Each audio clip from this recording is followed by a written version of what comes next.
COVID-19 crisis. And I don't know about you, but at my campus, I don't think the faculty voice was heard. The announcements were just made and decisions made. It really changed the nature of the workload for people very quickly.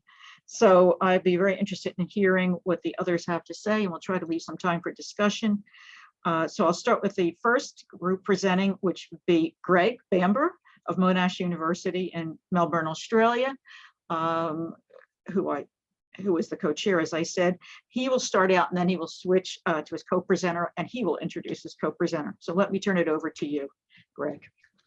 Well, thank you, Janice, and also Paul, who it was actually Paul that had the idea for this session, and indeed a similar session focusing on the US situation. First of all, in Australia, when we're having sessions like this, we acknowledge the traditional owners of the land and their elders, past and present. And can you hear me okay, Janice, over there? Yep. in the US? It's early morning in Melbourne. Briefly, in terms of the varieties of capitalism paradigm, Australia is a liberal market economy, and it has many similarities with Canada, the UK, and the US, especially in contrast with coordinated market economies such as Germany, as we summarize in our new edition of our book, which I'll put details of in the chat. The economy and universities in Australia have more similarities with Canada and the UK than with the US, which is exceptional in so many ways. Like the US and Canada, Australia has a federal constitution, but in Australia, the federal government has the most influence over unis. Like Canada and the UK, nearly all unis in Australia are state unis that have generally been funded by governments.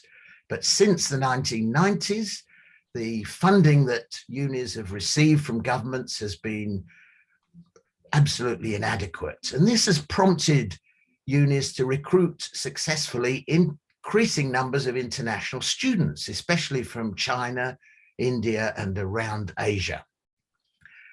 Proportionately, in relation to COVID-19, Australia has suffered many fewer deaths than most other countries, partly because it closed its borders. This had an unintended consequence of drying up the student fee revenue that had been flowing into Australia and unis from international students over the last year or so. So the pandemic has put unis here into crisis mode, and faculty have been facing layoffs and restructuring. How could our union confront this crisis? Could it take strike action? Might this not be effective, however, since the union doesn't have anything like 100% membership density, and many faculty are individualists? It's not easy to mobilize them to take effective collective action, and their usual work situation has become increasingly competitive.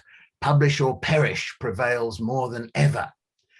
Simultaneously, uni leaders have adopted increasingly managerialist and corporate management styles that contrast with the relatively more collegial styles that prevailed in the past. Also, in Australia, there are tough laws that severely constrain unions from taking collective action unless they jump through various legally enforceable hoops. So it might be more appropriate for the faculty union to try and engage in a form of cooperation with uni leaders in the face of our common enemy, COVID-19. There's no one more appropriate to discuss such questions than Dr. Alison Barnes, who is not only the president of our National Tertiary Education Union, but fortunately for us, Alison's also an excellent industrial relations academic, and her research focuses on union strategy. So take it away, Alison. Thanks, Greg, and thanks for that very kind introduction. I too would just like to acknowledge that we're meeting on traditional Aboriginal lands, in this case across the globe. Greg's right when he pointed to the crisis that COVID-19 created for higher education. As he alluded to, we had $10 billion pulled out of higher education, our public universities, in the decade leading up to COVID-19, and COVID-19 stripped another couple of $1 billion from our universities. So our universities, our public universities, were plunged into an unprecedented crisis. I think what also makes this crisis interesting is not only was there the drying up of international student fee income, our federal government essentially walked away from public universities during their biggest crisis by refusing to provide the sector with any kind of lifeline or rescue package. So as Greg's asked me to talk about how did the National Tertiary Education Union respond to this unprecedented crisis, there's so much we can do, and I think I have 8 minutes to talk, so I'm just going to give you a very brief overview of some of the things we did.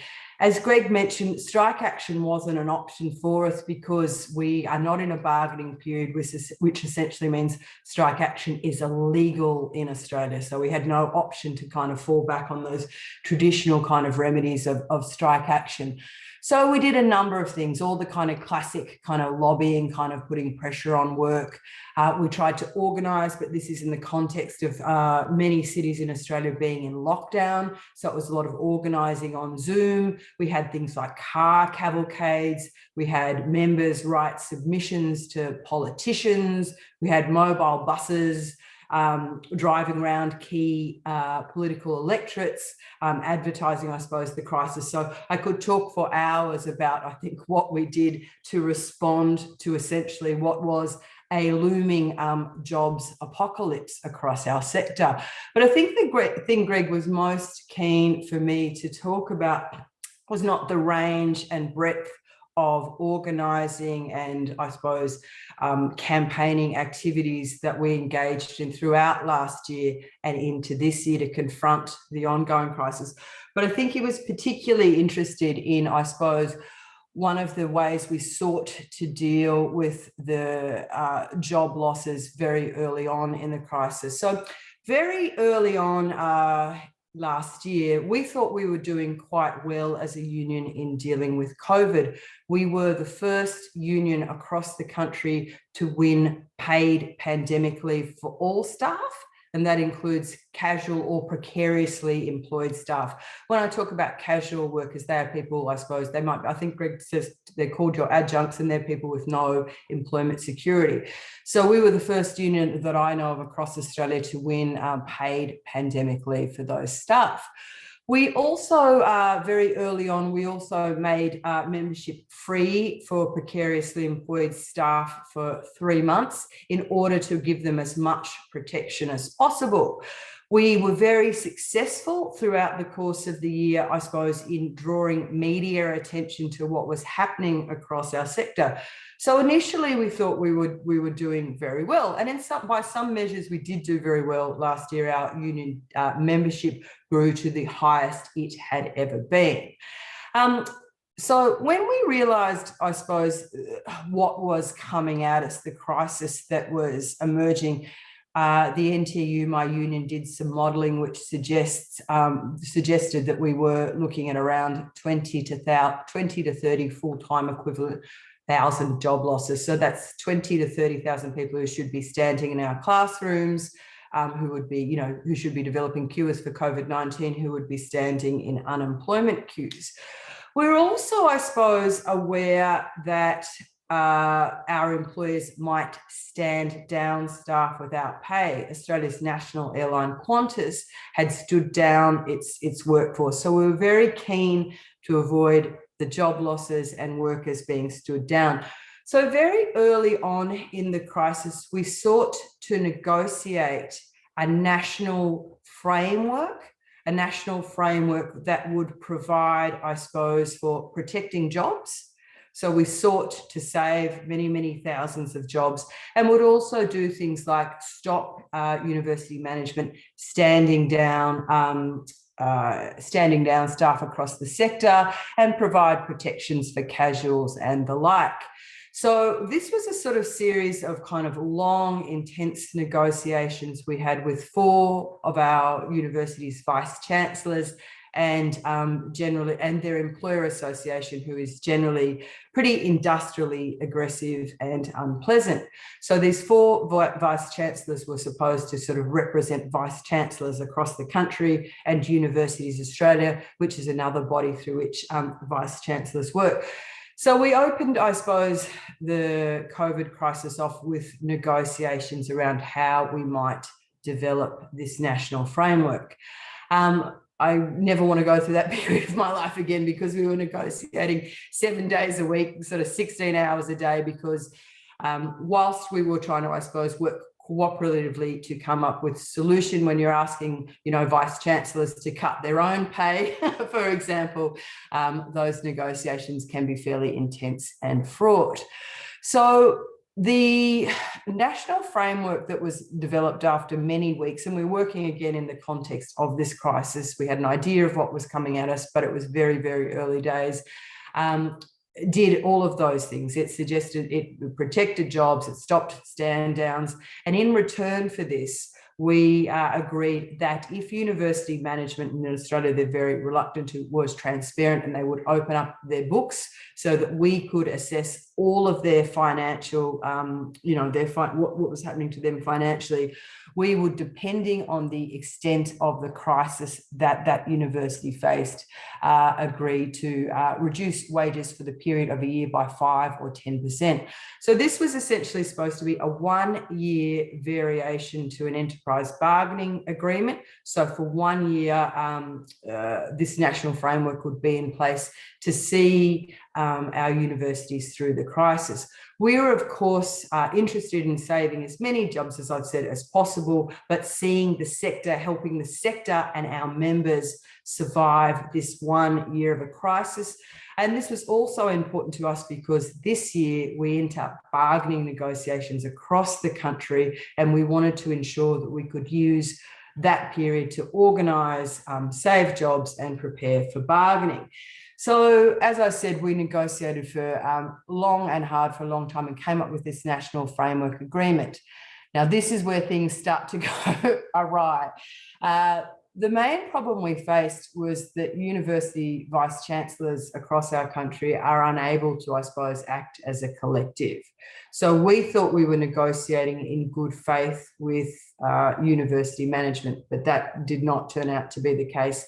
And the university managers, university vice chancellors themselves could not, I suppose, agree to the framework. They were, individually, some were reluctant to take the pay cuts. But I think the thing they were most concerned about was that transparency and those hidden sticks for union power that were built into that national framework. So whilst the VCs, the vice chancellors, were in a crisis around what to do around this framework, and there were great tensions amongst them, the framework also produced various tensions within the union. Whilst overwhelmingly we knew that NTU members were supportive of the framework, we did, however, face, I suppose, a problem with a section of our membership, and this is probably a section of the membership who we love the most, and that is our sort of hard left activists, who were very, I suppose, concerned around the idea that you would make any concession during this period. There wanted to be no concessions in terms of particularly the 5 or 10% cut to people's wages for the year. So it plunged us in some senses into an internal battle within the union around how you respond to the crisis. And I think what the union perhaps didn't do well is, I think we knew this crisis was coming, and when you're in a crisis, you seek to respond very, very quickly. But I think where we fell down is that we didn't take the membership with us enough on that journey. So our messaging, for example, probably when I suppose the arguments exploded around, whether it was appropriate to kind of negotiate this framework, our messaging, I think, was not adequately prepared. We were accused of being sort of, I suppose, non-consultative, but the reality was, I think the NTU probably had never had bigger or more workplace meetings. These meetings were, however, pretty contentious, and there was lots of kind of internal, I suppose, discussion and debate within the union. I'm not sure how I'm going for time, Greg. Have I used my 8 minutes? Yes, you have. So if you want to just finish up in a minute or so, finish up in a minute or so. Yeah, so in a nutshell, we were plunged into, I suppose, this kind of argument with kind of our left flank and our activists, which I think, you know, was a great shame. And so in a nutshell, the jobs protection framework fell over. Now, the rhetoric around it was because of tension with this section of the membership, but the reality was it was because the vice chancellors could not act collectively across the country. So we did see versions of this framework introduced at particular universities. For example, at Greg's university, it was introduced because his vice chancellor is one of the, I suppose, people we negotiated with. At that university, they lost 466 jobs, and they were all voluntary redundancies. Whereas RMIT, a university down the road from Greg, who didn't want the framework and whose VC, I suppose, used the rhetoric of the hard left to say staff don't want it, they lost 24% of their workforce, or nearly 3,000 jobs. So I could talk about the response after the jobs protection framework didn't work, what we did in the year following to save jobs. And we were quite successful in saving some jobs. You know, there was, I suppose, actions at all the branches across the country, but not that wholesale protection that we were hoping for. I'll end there, but happy to answer questions later. Thank you. Thank you. Thank you very much. Well, then let's turn it over to Anna Lopez from Newcastle in the UK. Thank you very much. I would like to share some slides with you. So let's hope this works. Can you see my slides? Yeah, great. So what I'm going to present briefly today is a book chapter that I've just co-authored with my colleague Steve Vincent, also from Newcastle University, and our PhD students, Julie Monroe, Andrew Kosnikov, and Noshin Khan. And so what we're trying to do in this chapter is really to claim the concept of biopolitics to employment relations, using the case of the union response to COVID-19 in UK universities. So we know that biopolitics is this Foucauldian term used mostly by postmodernists, but we actually think that it can be very useful for us in employment relations, because we see biological factors and organizational policies intersecting, especially when workplace health and safety is negotiated. And obviously this has happened in the context of the pandemic. And we also think that biopolitics is present in how workplaces accommodate the need to reproduce. So in the chapter, we kind of cover or review the literature on the neoliberal university and marketization of higher education. I'm not going to go into any of that, but obviously the pandemic has been experienced differently by different groups of academics. And we've already seen from early research into the impacts of the pandemic that especially women and those on precarious contracts or your adjunct staff have been hit the most, perhaps. So we know that mothers of young children have had to reorganize their job priorities during the pandemic, and this has resulted in less optimal career trajectories to them. We know that articles authored by women are down at the moment, and also that women are more likely to be in those atypical or precarious contracts, and those precarious contracts have been the ones to suffer the most with the crisis. And so what has been the response of UK universities? Well, it has been to make academic staff redundant, which has happened in a few universities, not to the same extent as in Australia. Other universities have stopped renewing contracts of those on fixed terms or non-permanent contracts. Many have stopped hiring altogether. And also many have increased workloads, and especially the workloads of academics on precarious contracts. And universities as a whole in the UK have pushed very hard for students to return to campus in September 2020, even when they knew perfectly well that face-to-face teaching was not going to happen. So what we had was a bizarre situation where many students traveled across the country to be in their university towns or university cities, and then they were only having online teaching. And this action by the universities was very much supported by the government policies. And again, in the chapter, we go into those policies, but I don't have time to do that here. What I want to do is to obviously focus on the union's response. So UCU is by far the main academic union in the UK. It represents more than 130,000 academics in the country, across the country, and that includes both permanent academics and academics on precarious contracts or adjunct, and even PhD students as well. And the union has fought back against this response by the universities and the government. So there's that quote in the bottom of the slide there by Dr. Joe Grady, who is our union's general secretary, and similarly to Alison, she's also an employment relations academic who was who ran for the post and was elected in 2019. And so she says, from the start, the government and employers pushed hard to maximize in-person working, even if it meant exposing staff, students, and the wider community to the virus. But we have pushed back at every level. And she goes on to enumerate the various ways through media work, through legal action, through advice to members and training and so on. So the main response has been this big campaign for a safe return to campus that is based on UCU's 5 tests.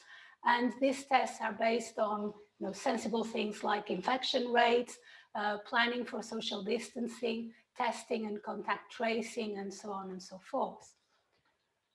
Now, this approach by the union was criticized, especially from the left membership of the union, because it meant dropping the forfeit dispute.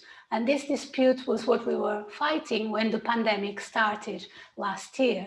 And again, there's another quote by Joe Grady at the bottom of the slide, in which she explains that actually, we were involved in 22 days of strikes, and we didn't get the results we wanted. And that was in part because the pandemic started. So the union is now prioritizing workers' health and safety, fighting redundancies, and these spiraling workloads as well.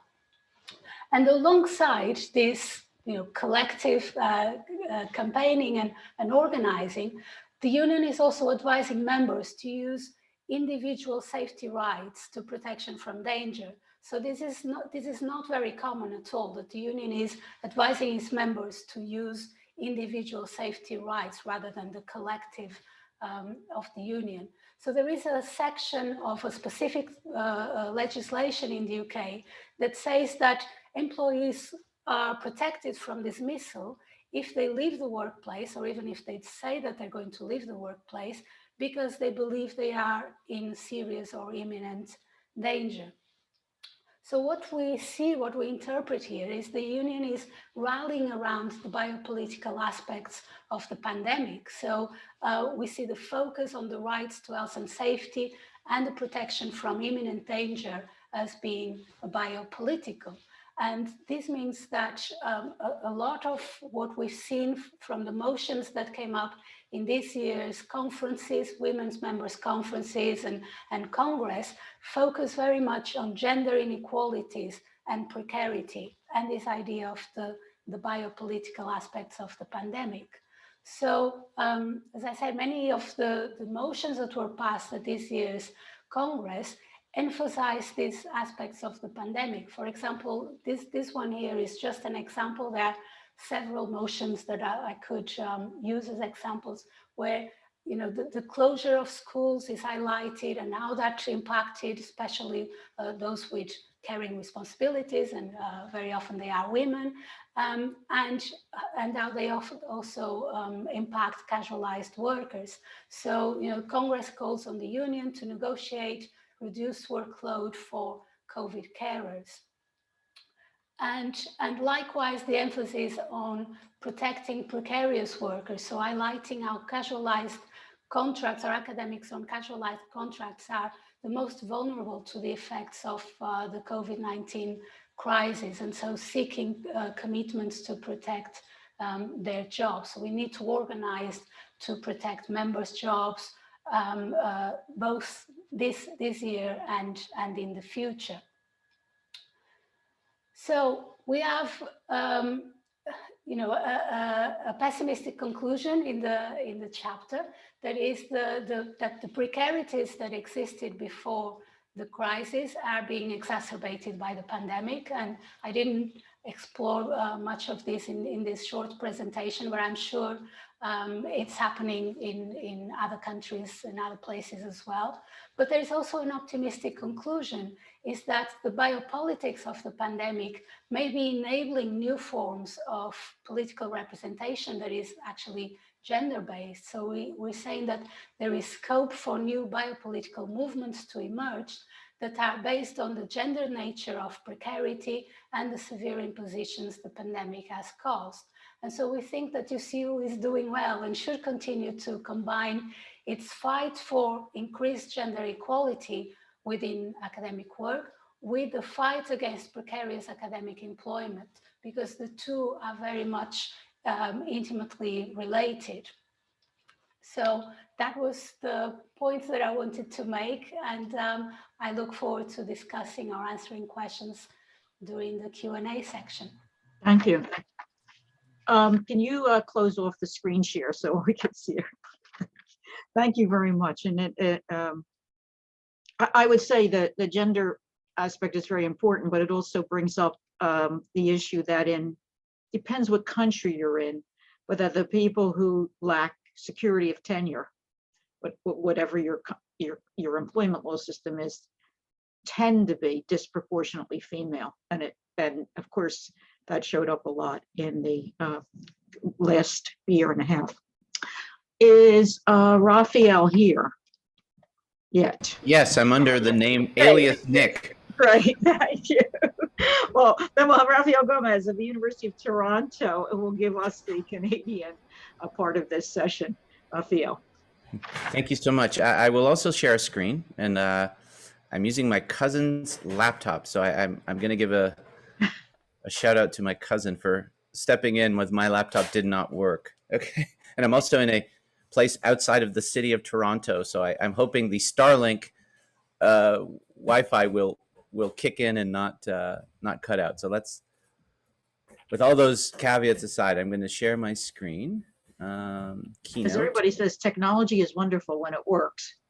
When it doesn't, you usually don't know why it's not working, and there's nothing that can be done.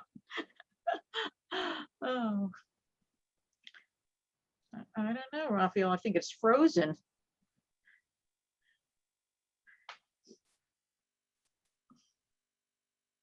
Oh dear.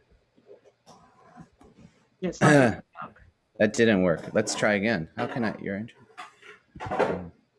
Just my internet was fine. And then just try once. Sometimes you just try once more, because sometimes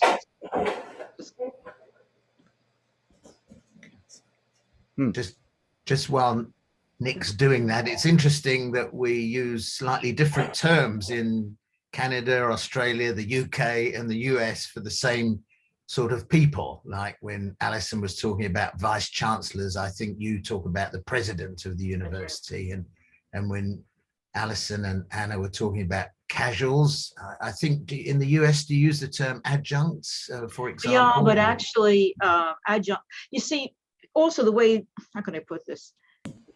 Like adjuncts mean you have usually means you have some continuous presence, but you don't have security of tenure. Then there's people even lower down. That's what lecturers mean often at American universities, brought in to teach one thing. Whereas of course in a British university, a lecturer might have some security. So it's confusing. Yes. I wonder Bernadette might be able to help because I emailed her the slides. Bernadette or Emily, whoever's in Are they Zoom. on? Kelly Pike just said if you send it, who can pick this up? Could somebody? Yeah, I'm really sorry. I'm trying. Every time I try, it freezes. I think Hey, that's Raphael, Raphael, do you the want to limit. email it to me and I can share my screen and advance your slides when you tell me to, or I'd love to. or is your email also going to be a little bit? Yeah, if I open up, I think what's happening is there's only enough kind of bandwidth to support one application, and even so, that's why I tried to take off my video, and then I thought I could still have some spare capacity to. Can I? Do you have a lot of Raphael, do you have a lot of charts or graphs, or can you just look at your presentation yourself and talk? Yeah, I think I'll talk. You know, in the absence of my slide deck, I will use the information that's on there, and I can direct you to anything that you can follow up on.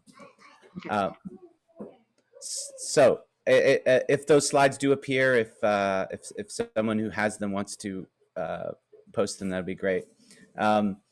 So my talk would be centered around the Canadian experience, but as seen through the largest university in the country, which is the University of Toronto.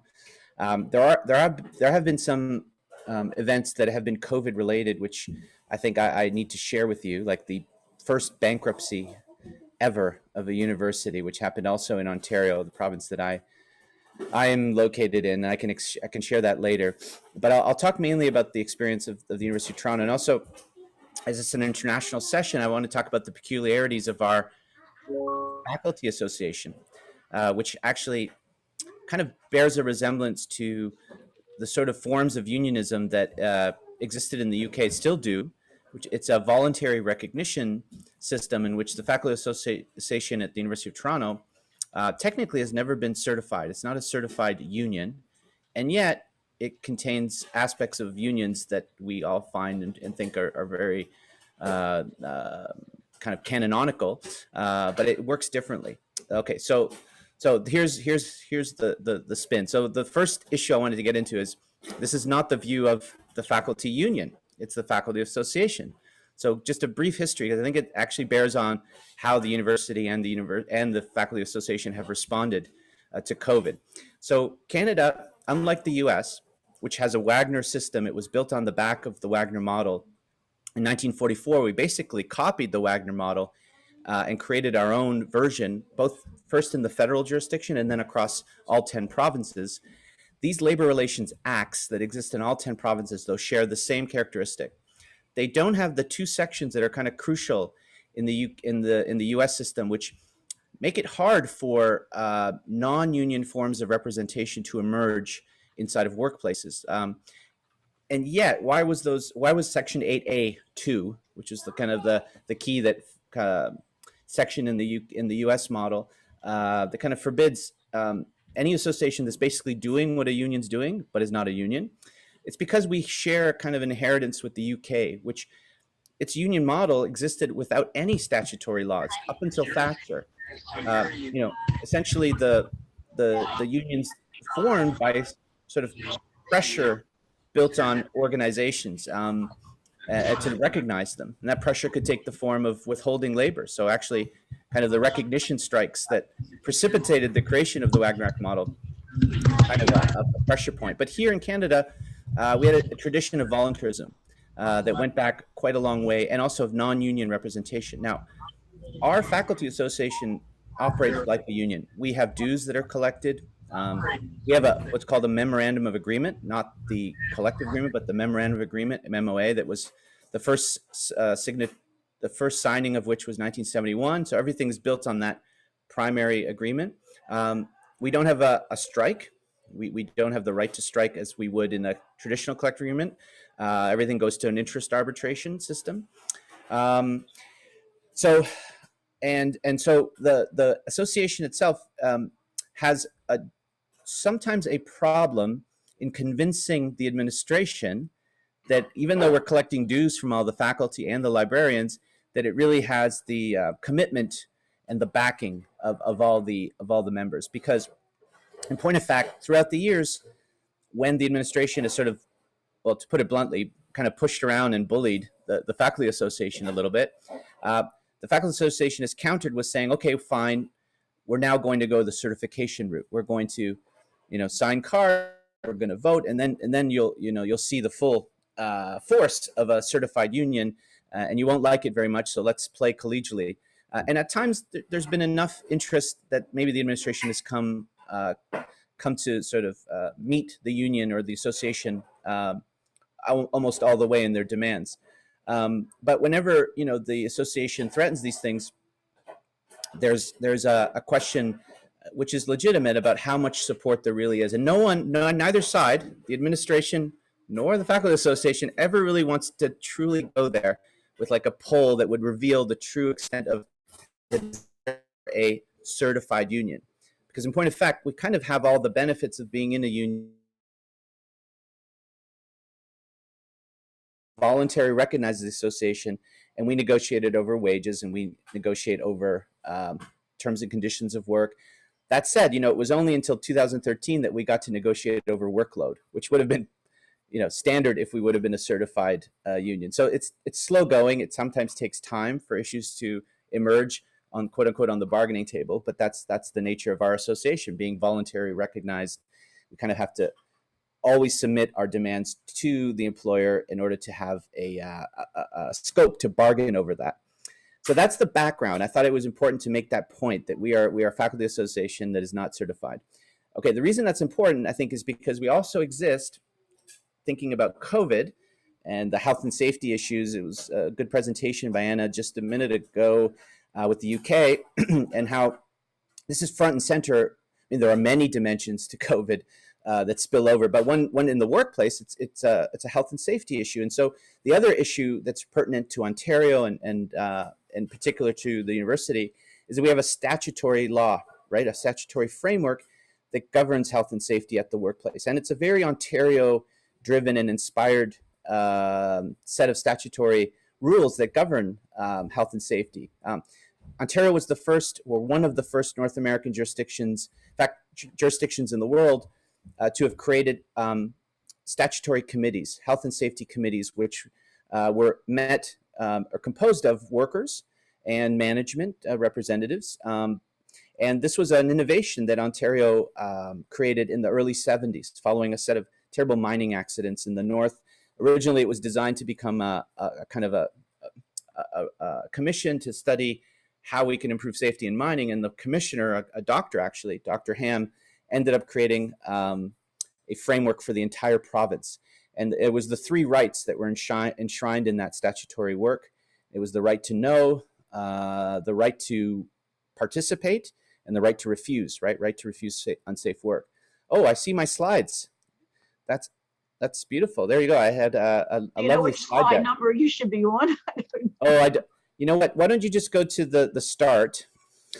I guess that would be the next slide.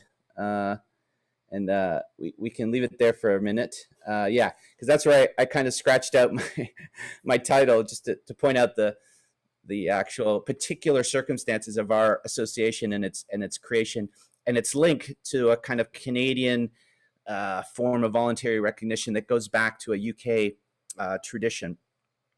Yeah,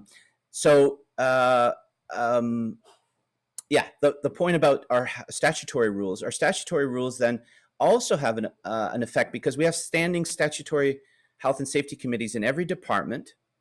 It's made up of an employee representative or set of employees. And because we have a faculty association, these statutory rules are adhered to. The funny thing about statutory rules is they only work when there's a union, and yet they're supposed to apply to any workplace. But we know from audits and from studies, statutory rules without a voice agent in the workplace usually aren't enforced.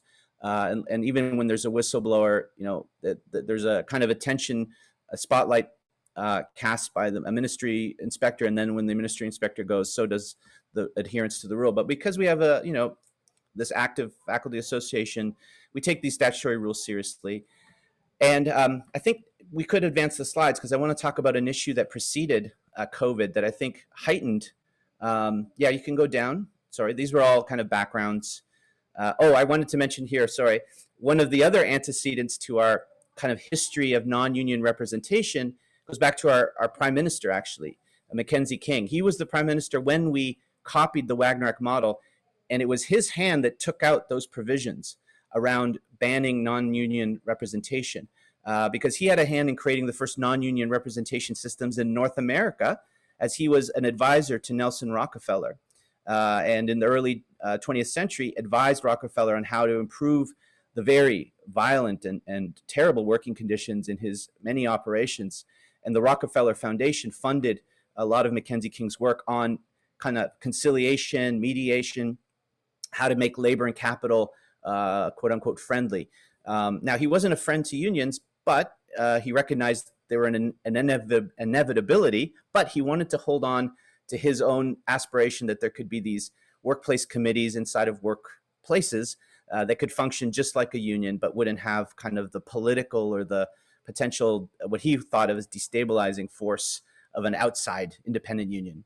And in fact, his committees still live on. Imperial Oil, which was a Rockefeller company, which still exists in Canada, celebrated its century mark for its own non-union employee committees. So that's an interesting historical thread. So you can go down. So that's where our faculty association, I think, sits in that history.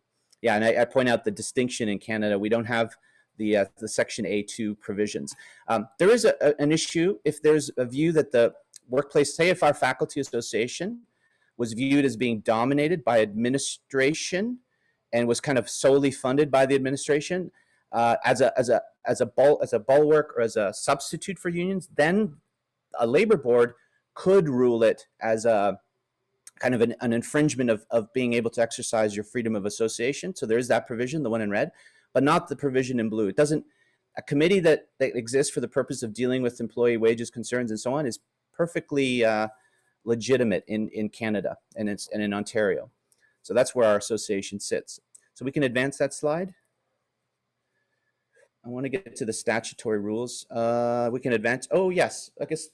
Yeah, just go back here. So yeah, the sort of bottom bullets there reference the Ontario Health and Safety Act and how we have established health and safety committees.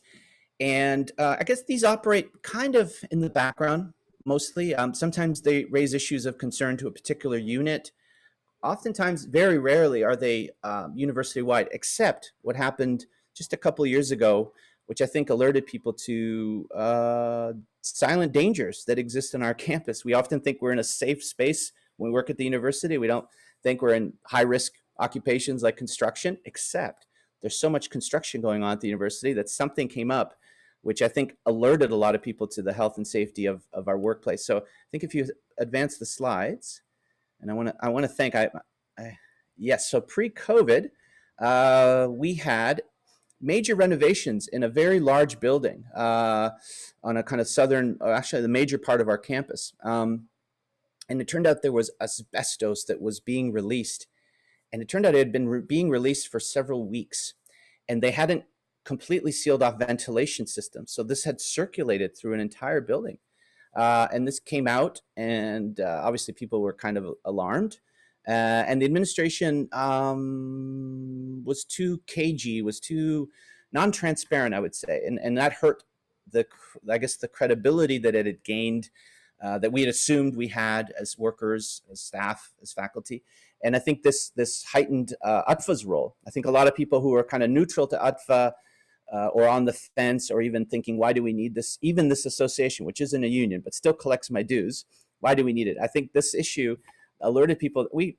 I think many people thought asbestos was an issue of the past, that we'd cleaned our buildings, that there was all, turns out it's everywhere. Any renovation that was done in the prior to 1980, basically in the 70s and before, contains asbestos. And there are remediation issues, but when the work gets at such a kind of major level, this was a major building, you have to inform people that what was being done. It wasn't even an information. Remember the right to know? Everyone should have a right to know.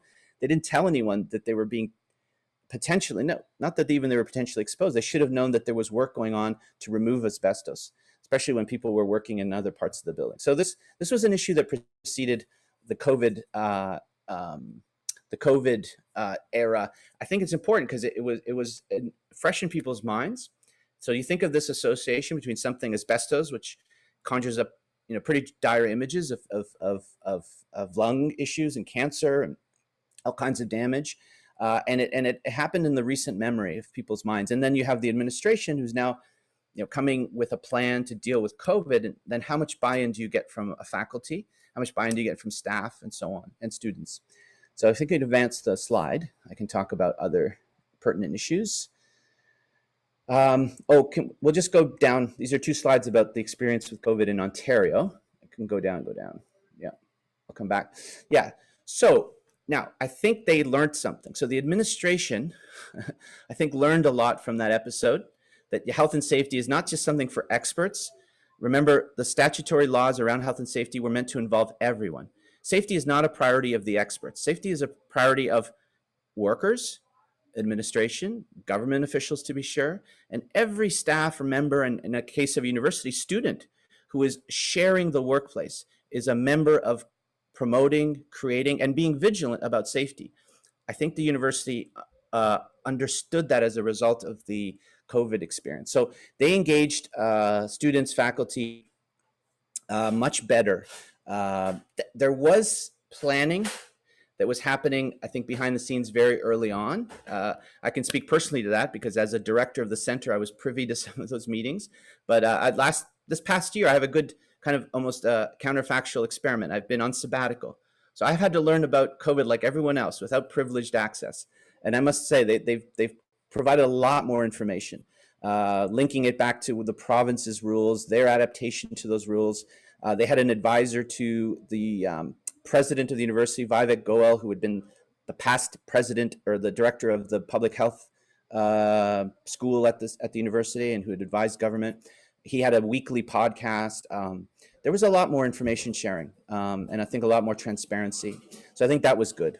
And there was an attempt to balance. So I think people were fed a lot of fear during this past year by public health officials. And I think we were trying to, at least it seemed like the administration was trying to provide evidence to people and be sober about it all, but not engage in kind of fear and that kind of rhetoric, fear-based rhetoric, which I think was too much part of the mainstream narrative. So we can advance the slide a bit, or just one slide. Yeah, so the bottom line is UTFA's position is a little bit muted. And I've attended UTFA meetings. They've been preoccupied with a whole host of issues. I mentioned to you before, one of our universities in Northern Ontario essentially closed. It had expanded on the backs of a lot of foreign students, mainly from China. And unlike the University of Toronto, which kind of retained a lot of those foreign students through even the online coursework, Laurentian lost them. And once they lost the revenue, and they literally declared bankrupt. This is very sad. And their university is basically lost about 40% of its faculty and staff, and its programs have been decimated. They had a pretty lively labor studies program, which has been folded into a kind of generic, the commerce program that they have. They'll have some courses and so on, but not a standalone program anymore. So UTFA has been trying to fight along with its affiliated members and to preserve those faculty jobs. And it's also been kind of fighting a rearguard battle against a controversy in our law school over the non-appointment of the new dean. And the attention hasn't been on return to work actually yet. And mainly everyone is sort of taking guidance from the province, what the province will allow. The administration has a framework, a roadmap, should the province allow for return to in-person learning and teaching.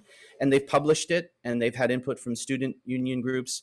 Faculty Association has had input, although I know from behind the scenes they don't feel they have enough.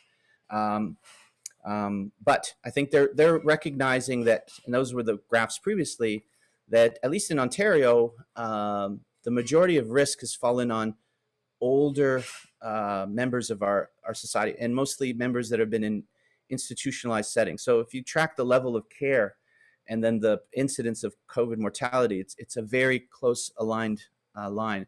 So our experience, even though New York got a lot of spotlight and the governor was exposed for having treaded very cagily and casually over seniors' deaths in nursing homes in New York State, we had probably the third worst after Quebec.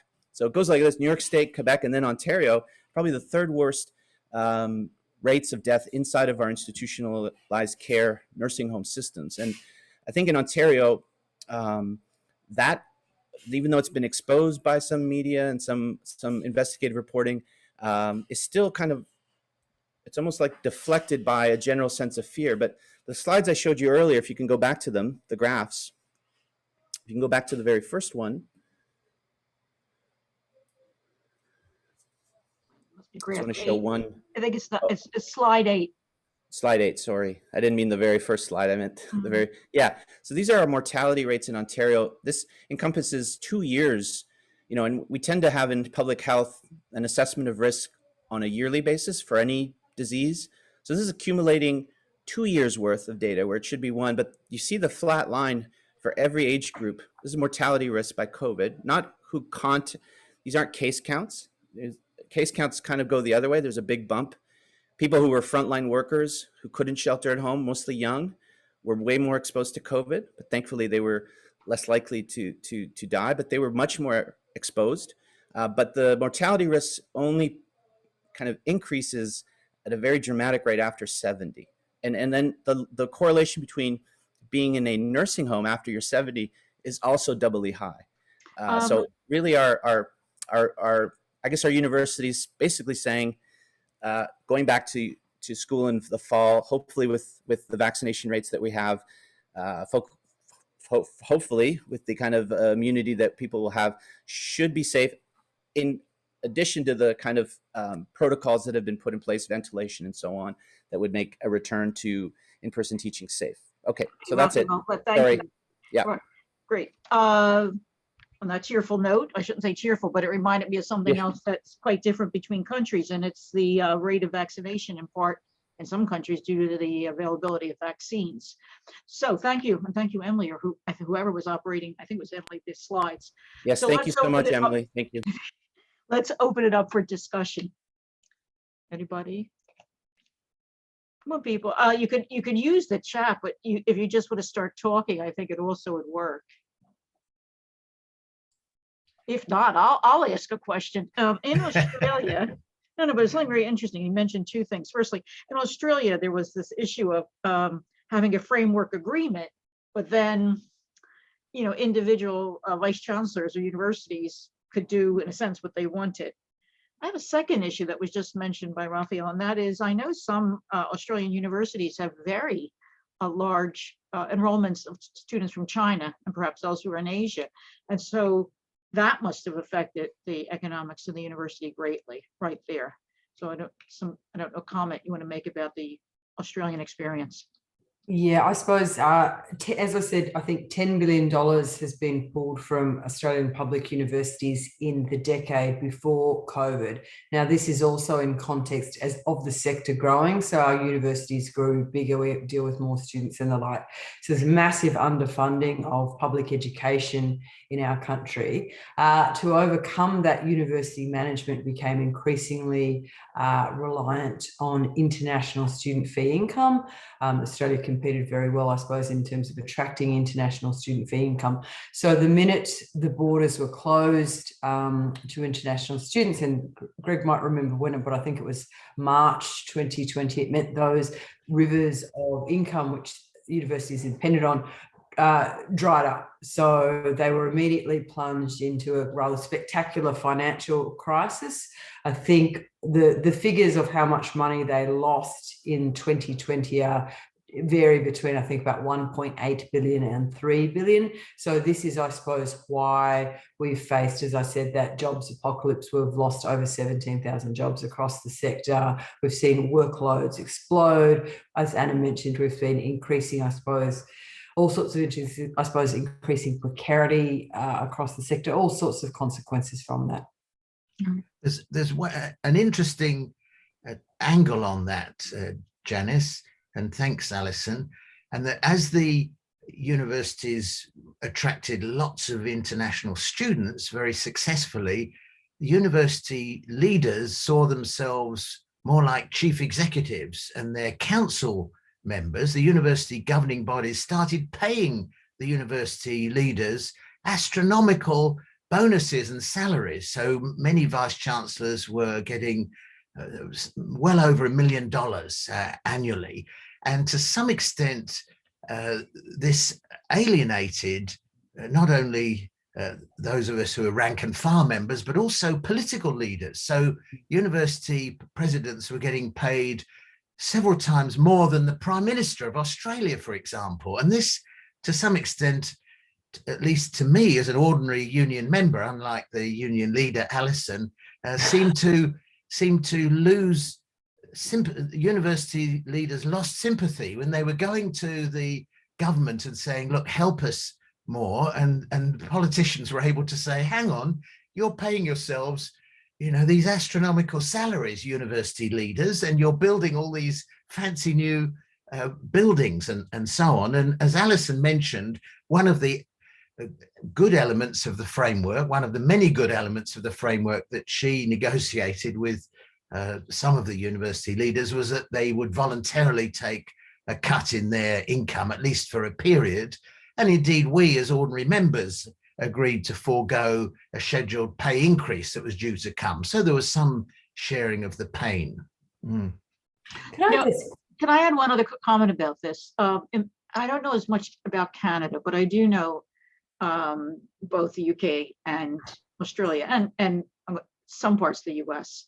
In some ways, as the percentage of the age cohort that went to university increased, really the government didn't increase funding proportionately, such that universities became, you would say, financially stressed, and they tried to think of different ways to respond to that, such as taking international students to large numbers to keep books balanced, if I could put it that way. We'll skip the high-paid administrators because this wasn't happening to many faculty. And in fact, what you see, at least in the United States, there's been the balance between faculty who have security versus those that are completely, insecure has changed.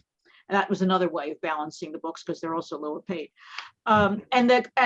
And with COVID, what happened is suddenly the books can't be balanced. So who takes the pain? And it's basically this faculty and staff who take the pain. And that the part of this session is that unions have had a very difficult time doing anything about that. That's the way I see it. I mean, and so in some ways, some people seized the moment, if I put it that, to say, oh, okay, now's our chance to push people out or rearrange something. I don't know, Paul, do you want to, I mean, you're at a university that's not, you're facing that in one way, maybe. No, I'd rather hear about Australia. Alison, I think, is about to say something. Oh, no. I was going to return to the question about international students, but I think we've moved on for it. I suppose one of the really alarming things was when the borders closed, our Prime Minister basically told international students, go home, you're not welcome. And they've effectively, I suppose, crueled that market. So we had situations where not only were our staff standing in unemployment queues, international students were standing in queues for food banks, and the government's abandonment of international students is also extraordinary and unforgivable, really.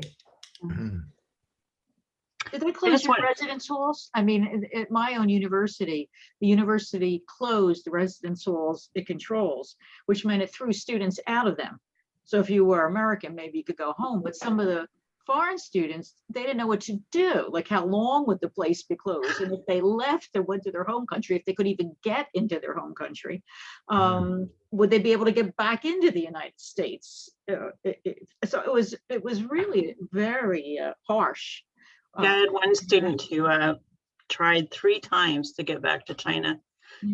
Finally was able to, but it took a very long time for him to get back. So I was going to ask about, did any of you have success with, just picking up on your last comment, Janice, about working conditions. I'm from a very small university in Washington, and a religiously based one. And so we failed in our attempt to try to unionize 4 years ago. Even though over 80% of the faculty voted yes, we were deemed a religious institution, and ultimately we weren't willing to do some of the things that SEIU wanted us to do, so they dropped us, and there we have it. But but I think the threat of the union was substantial. Still, it's still fresh in the minds of administrators, and because we are so small, we are very precarious and very reliant on Chinese students. But absolutely, we've been taking the brunt of the work. We've been very fortunate that our enrollment has not gone down very far. We've been able to pick up students from other universities. But as far as I know, we have not had layoffs. We've had positions that have not been filled. But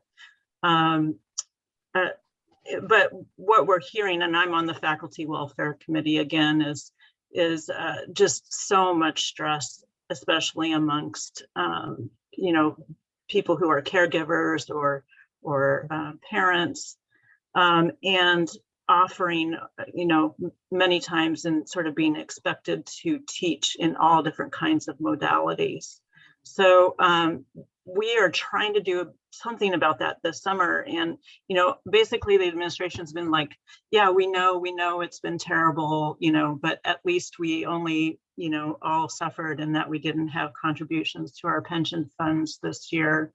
But I just wonder if, I had advised as a chair with my faculty, please don't try to be everything to every student.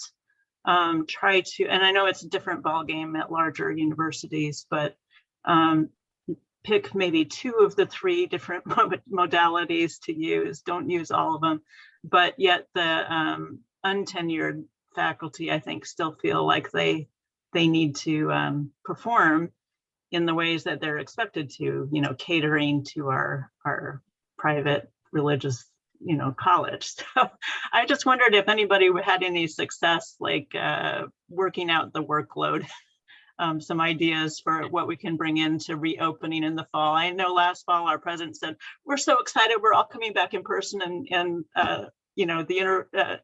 those of us who are leaders on campus were like, the hell we are. So, but anyway, so thoughts, ideas?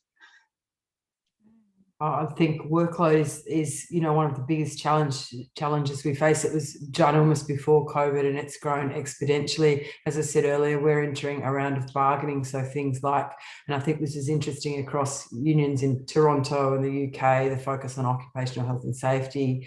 So we're using occupational health and safety to try and control workloads, and we're also using this round of bargaining, which is why we're so interested, I suppose, in building our membership, which is difficult in this context, in dealing, I suppose, with the problems around workload and insecure work, because they're fundamental to, I suppose, many of the issues our university faces. Let me just use very quickly. One of the things that happened at my university, of course, all the classes went virtual, and every faculty member I've talked to says it's a lot more work. Yeah. But the other thing that's a lot more work, and it's been gaining ground, is that students expect to be in almost continuous contact with faculty members. They're supposed to be responding to these questions. And, in the good old days, whatever they were, you had office hours, a few hours a week, and that was it. But, okay, so now COVID will be ending, at least in the United States. And now they're saying, oh, but even though we're going to go back to in-person classes, maybe we should do like some online. And so I think that the workload on faculty, the hours spent in instructional work is going way up, and yet the research demands are still there. So totally, there's so much more work, and yet there's not more pay. That's my observation. So I think that's a really astute observation, Janice. And perhaps I can just add one other dimension. One university leader said to me privately, not from Monash University, but from another university, but I think this applies to many of them. He said, look, we saw this crisis coming. We didn't want to waste a crisis. We've got some plans in our bottom drawer. We wanted to close this department or put more resources there, and we can use this crisis as an excuse to do some more fundamental restructuring under cover of COVID-19, if you like. So that's another issue which is very difficult for a union to confront, particularly in these circumstances. Yeah. I'm looking at the time, and what time did you say that the thing? Janice, I could see that our colleague from Michigan State had his hand up for a while. John. I can't see, I'm sorry, I can't see everybody, so. Okay. Janice, my first question is, how many more minutes do we have? Because I'm speaking and it's overtime. Well, I think that. And I don't think you're getting paid, nor is Paul Clark or Greg. I keep telling Paul of the Allison or people I don't know. What? I've been telling Paul to talk, and he's been very good. I thought that, Greg, when does the next thing start? 5:30? Well, Paul and Emily are the president and the executive director of LERA. I would, so I'll defer to their advice. Yeah, there is a happy hour at 5:30. Is that right, Bernadette? So Bernadette, are you about to shut us off? Well, it's going to be a hard stop. I won't kick you guys off if you guys want to stay. We're done. What? No. Go till 5:30 and then join the happy hour if we want. Let's say there's a hard stop at 5:30, and you go to the happy hour and continue the discussion. So anyway, whoever wants to speak right now, go ahead. I don't want 8 minutes, but I wanted 2. Go ahead. So I was just going to, so I'm a retired professor from Michigan State University, originally a labor educator, and then taught in the grad school, and ended up as the faculty grievance official for the university. And I have a talk tomorrow on that. One comment I would say, in the Big Ten, which is 14 universities, somehow equals Big Ten, they're mostly Great Lakes with a few bizarros. New York and New Jersey and whatever. I would say the astronomical college salaries for administrators is much less a function of Chinese student enrollments, although we followed Iowa and many other institutions in chasing after non-state college kids. And the university didn't care where they came from. I think they originally hoped they would be California and New York City kids, but it didn't turn out that way. But I think salaries for some administrators was more a reflection, not even of that, than of college athletics. If you're successful in the Big Ten with college athletics, you're going to get more money. Mm-hmm. Second comment, I would be curious if anybody's doing any research about the Great Lakes.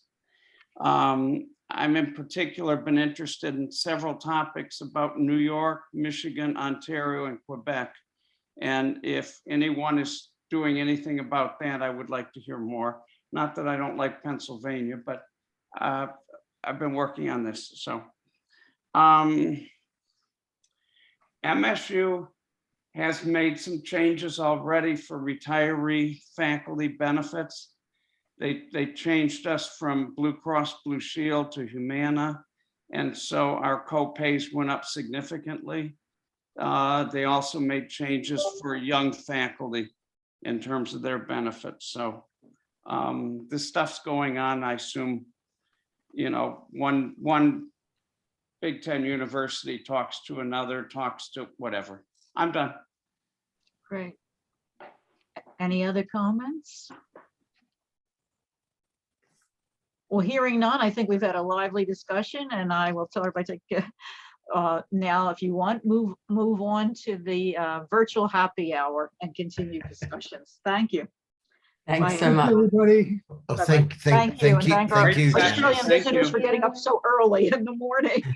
Oh well, thank you, Janice. There's an interesting case in the UK.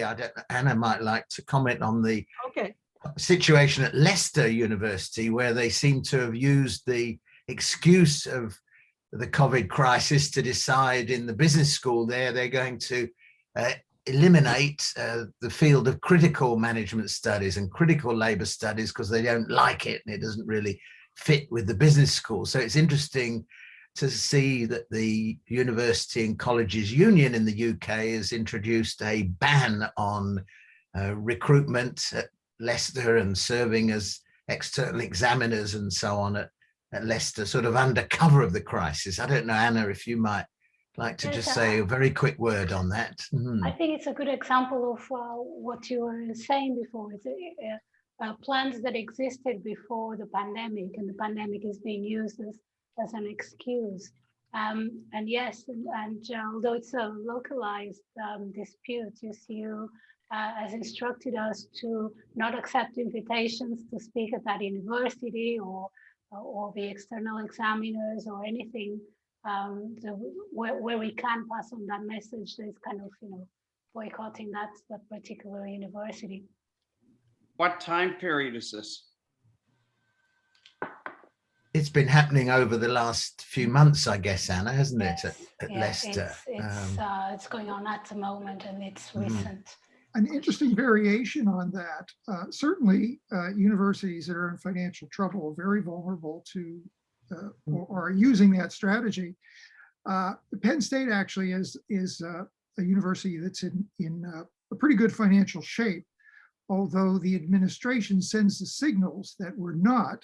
Right. And so they're sort of putting themselves in that position of a financially strapped university so they can do things when in fact they're not. And we don't think they are, because we had an outside expert. The faculty hired an outside expert, even though we don't have a union, to do an audit of the university's finances. And he came back and he said, there's no grounds at all for what they're saying about their cash reserves and everything else, about holding down salaries. They are flush.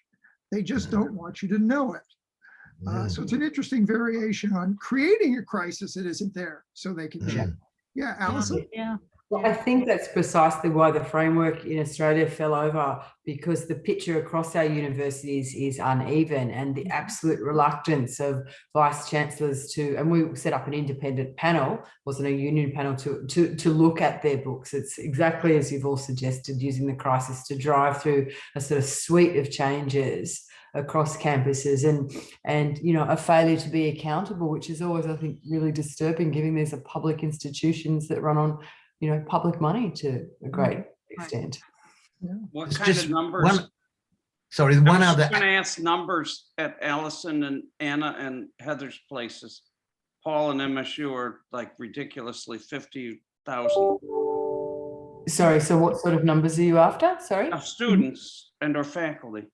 It depends on the institution, there are 230,000 faculty members across the country. We have smaller, really big metropolitan universities and smaller regional universities. So it really depends. And the crisis has impacted on those institutions differently, but not necessarily on the kind of traditional fault lines. Like regional universities are often more cash strapped, have generally been less dependent on international student fee income. So some of those have fared better than some of our big metropolitan universities.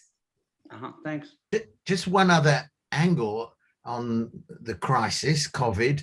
So we've been having union meetings on Zoom like this, and during our discussions about whether we would adopt the framework that Alison and our union president and others negotiated, so we would get huge meetings, far more people at the Zoom meeting, sometimes hundreds of people logging on. And I participated recently in an international Zoom protest discussion about the situation in Leicester. And there were, I think, if I remember, Anna, a couple of hundred people on Zoom from around the world discussing that situation. So, Morning, Tom. A friend of a Tamil asylum. Dear, my radio alarm just went off. It's telling you something. So that's a kind of perhaps silver lining of Zoom, if you like. It's possible to use social media and online methods to get more people engaged, and the union here, the NTEU, has been quite adept at doing this.